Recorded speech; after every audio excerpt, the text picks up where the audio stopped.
होंगे जिसकी बेस पे हम उसको एंजाइम कहेंगे। पहले वो कहता है कि जी जो कोई भी एंजाइम होगा उसकी कैटालिटिक या एंजाइमेटिक प्रॉपर्टी होगी। कैटालिटिक या एंजाइमेटिक प्रॉपर्टी होना मस्ट है। कैटालिटिक प्रॉपर्टी होना उसका मस्ट है, और कैटालिटिक प्रॉपर्टी होने के लिए उसके पास क्या होना चाहिए कि वो स्मॉल अमाउंट में यूज हो। आपके पास स्मॉल अमाउंट में वो यूज हो और रिएक्शन काफ़ी हद तक अच्छे करेंगे, ठीक है, वो आपके पास एंजाइमेटिक प्रॉपर्टी। दूसरी वो कहता है कि जी सॉल्युबिलिटी उससे ये मुराद है कि आपके पास जितने भी एंजाइम्स हैं वो प्रोटीन इन नेचर है, तो इनकी सॉल्युबिलिटी वाटर में या पोलर लाइक जो सॉल्वेंट है उनके अंदर बड़ी अच्छी होती है, जिस तरह आपके पास अल्कोहल वगैरह या इसमें। अच्छा, इसके बाद पीएच की अगर हम बात करते हैं तो हमारे पास दो तरह के एंजाइम्स हैं। दूसरी हमारे पास क्या थी, पहली प्रॉपर्टी थी कैटालिटिक, दूसरी थी सॉल्युबिलिटी, तीसरी प्रॉपर्टी है पीएच। आपके पास एंजाइम्स बहुत ज़्यादा स्पेसिफिक होते हैं अपने पीएच के लिए। ऐसा नहीं है कि कोई भी एंजाइम कहीं भी रिएक्शन शुरू कर देगा, नहीं। उसके लिए अभी हम आगे इसी लेक्चर के अंदर आगे चलेंगे फैक्टर्स अफेक्टिंग एंजाइम एक्टिविटी, उनके अंदर हम डिटेल से पीएच, सॉल्युबिलिटी, टेम्परेचर, वो सारी चीज़ें पढ़ेंगे। यहाँ पर सिंपल सिर्फ एक एग्जांपल आपको समझाने के लिए जो आपने डाइजेस्टिव सिस्टम वाला टॉपिक पढ़ा हुआ है उसी से उठा कर लेता हूँ। वहाँ पर हमने पढ़ा था कि आपके पास दो तरह के एंजाइम्स मैं बता देता हूँ। एक हमने अमाइलेज, दूसरा हमने पेप्सिन, दोनों एंजाइम्स पढ़े थे। अमाइलेज के हवाले से हमने कहा था कि ये जी आपकी सलाइवा में मौजूद है और इसकी पीएच क्या होती है, न्यूट्रल होती है, 6 to 7, ऑलमोस्ट 7.5 7.4 तक होती है। इसका मतलब है कि आपके पास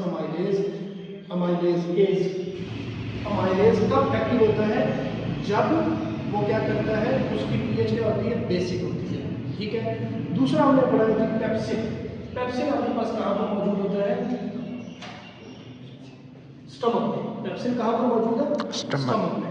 और पेप्सिन जो है वो कब एक्टिव होता है, जब पीएच उसकी क्या होती है, 2 से 3 होती है। जैसे ही उसकी पीएच 6 से 7 जाती है तो पेप्सिन डीएक्टिवेट हो जाता है। इसी तरीके से अमाइलेज जैसे ही पीएच 4 से कम होती है अमाइलेज डीएक्टिवेट हो जाता है। तो ये उसने बात की है कि आपके पास जो एंजाइम है वो अपनी एक्टिविटी में बहुत ज़्यादा स्पेसिफिक है, पीएच के ऊपर पूरा डिपेंड करेंगे, ठीक है। फिर अगली बात आती है टेम्परेचर। टेम्परेचर के ऊपर बहुत ज़्यादा आपके एंजाइम की एक्टिविटी डिपेंड कर रही है। कैसे, आपको अगर फीवर हो जाता है, आपकी बॉडी का टेम्परेचर क्या हो जाता है, थोड़ा सा ज़्यादा हो जाता है, ठीक है, 37 के बजाय कितना हो जाता है जी, 39 तक हो जाता है। अगर हम उसको फ़ारेनहाइट में बात करते हैं तो 99.6 से वो किधर चला जाता है, 100, 101 अप टू 104 तक भी चला जाता है, 103 तक। अब उस कंडीशन में क्या होता है कि आपकी बॉडी के अंदर जो डिफरेंट एंजाइम्स हैं वो अपने प्रॉपर फंक्शन नहीं करते। वही वजह होती है कि प्रॉपर फंक्शन ना करने की वजह से आपको बुखार हुआ है, उस दिन उससे 2 दिन बाद तक भी आपको किसी किस्म की कोई भूख, प्यास, इस तरह की कोई कंडीशन आपको नहीं लगी होती। वो क्या होता है कि आपके स्पेसिफिक जो एंजाइम्स हैं वो अपने उस टेम्परेचर ज़्यादा होने की वजह से वो अपनी एक्टिविटी शो नहीं कर रहे।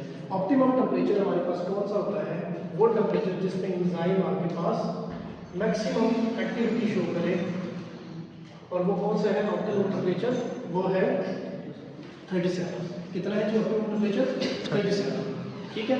37 आपके पास जब टेम्परेचर होता है तो उसके आपको मैक्सिमम एंजाइम्स बहुत अच्छी एक्टिविटी शो करते हैं। इसके बाद स्पेसिफिसिटी आ जाती है। स्पेसिफिसिटी से क्या बात है, वो जो लॉकडाउन की मतलब भी आपको थोड़ी देर पहले समझाया था कि आपके पास ऐसा नहीं है कि कोई भी एंजाइम किसी भी सबस्ट्रेट को जाके कैटालाइज कर देगा, नहीं, उनके अंदर स्पेसिफिक बॉन्डिंग मौजूद होगी। जब तक वो बॉन्डिंग नहीं होगी तब तक वो रिएक्शन स्टार्ट नहीं होगा। तो इसी हिसाब से अगर एंजाइम मौजूद है और सबस्ट्रेट नहीं है तो उससे कोई फर्क नहीं पड़ेगा। अगर सबस्ट्रेट मौजूद है और एंजाइम नहीं है तब भी कोई फर्क नहीं पड़ेगा, ठीक हो गया। तो आपके पास दोनों को रिएक्शन क्या करना पड़ेगा, स्पेसिफिक करना पड़ेगा। मैकेनिज्म हमारे पास हो गया। केमिकल नेचर के ऊपर आते हैं, ये बहुत ज़्यादा इंपॉर्टेंट टॉपिक है कि आपके पास एक तो हमने बात की आपके पास एंजाइम की क्या है, प्रोटीन नेचर है। प्रोटीन के साथ साथ उसकी केमिस्ट्री, उसकी केमिकल नेचर को हमें देखना होगा कि एंजाइम के सिर्फ एंजाइम इटसेल्फ फुल्ली प्रोटीन नहीं है, उसके साथ कौन से बॉन्डिंग एटम मौजूद है, कौन से बॉन्ड मौजूद है, किन बॉन्ड की वजह से उसके ऊपर रिएक्शन के ऊपर क्या इफेक्ट आता है, इस चीज़ को भी हम देख लेंगे। अगर हम देखते हैं उसकी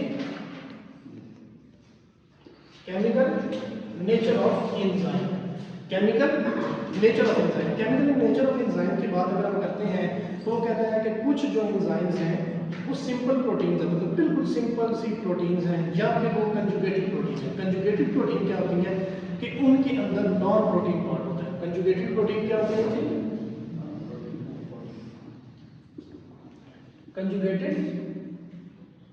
कंजुगेशन होता है कोई दो चीजें आपस में ज्वाइन होते हैं, उनमें क्या होता है कि नॉन प्रोटीन पार्ट होता है। अब वो जो नॉन प्रोटीन पार्ट है उसको क्या कहा जाता है? प्रोस्थेटिक ग्रुप कहा जाता है। क्या कहा जाता है? प्रोस्थेटिक ग्रुप या फिर कोएंजाइम। अब असल में क्या हो रहा होता है कि आपके पास उस एंजाइम की एक्टिविटी के लिए वो प्रोस्थेटिक ग्रुप का होना मस्ट है। उस एंजाइम की एक्टिविटी के लिए उस प्रोस्थेटिक ग्रुप का होना मस्ट है। अगर वो एंजाइम भी मौजूद हो, सबस्ट्रेट भी मौजूद हो, तब भी वो रिएक्शन नहीं स्टार्ट होगा जब तक उसका वो नॉन प्रोटीन पार्ट मौजूद नहीं होगा। किस लिए? कि वो non protein part specifically substrate के किसी जगह पे जाके बॉन्डिंग शो करेगा। ठीक है, उसको समझने के लिए हम एक छोटी सी डायग्राम को समझ लेते हैं। अगर आपके पास जिस तरह से ये अभी हमने ये बात की, अगर आपके पास इस तरीके से अगर आपके पास इस तरीके से एंजाइम मौजूद है, ये उसकी क्या है? एक्टिव साइट है। ये उस एंजाइम की क्या है? एक्टिव साइट है। ठीक है, अब आपके पास जो सबस्ट्रेट आ रहा है, ठीक है, उसकी शेप इस तरह से होना मस्ट है। अब क्या हो कि एंजाइम के पास इस जगह पर कुछ ना कुछ, ये आपके पास जैसे ये कोई इस तरह से प्रोस्थेटिक ग्रुप मौजूद हो। अब देखने में आ रहा होगा जी एक्टिव साइट एंजाइम की सबस्ट्रेट के साथ मैच हो रही है, रिएक्शन हो जाना चाहिए।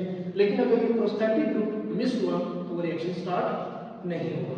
तो इसमें आपके पास इस तरीके से प्रोस्थेटिक ग्रुप की जो इंपॉर्टेंस है वो ये है कि हमारे पास नॉन प्रोटीन पार्ट होगा, लेकिन वो क्या कर रहा होगा?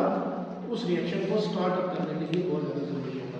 फिर आपके पास कुछ एंजाइम, वो कहते हैं कि जब आपके पास एक एंजाइम के पास प्रोटीन पार्ट होता है और नॉन प्रोटीन पार्ट होता है, यानी कि एक प्रोटीन पार्ट है और एक उसका नॉन प्रोटीन पार्ट है, इन दोनों को जब मिला लिया जाता है तो इसको क्या कहा जाता है? मोनो एंजाइम कहा जाता है। मतलब अगर कोई एंजाइम फुली फॉर्म में है तो उसके पास प्रोटीन पार्ट भी है और नॉन प्रोटीन पार्ट भी है, तो उसको हम क्या कहेंगे? मोनो एंजाइम कहेंगे। ठीक है, और कुछ एंजाइम सिंपल, वो कहते हैं कि बड़े सिंपल से पॉलीपेप्टाइड चेन होती है। पॉलीपेप्टाइड चेन से क्या मतलब है? सिंपल प्रोटीन है, उनके अंदर नॉन प्रोटीन पार्ट भी नहीं है, तो वो सिंपल आपके पास उनको हम एंजाइम कह देते हैं। ठीक है,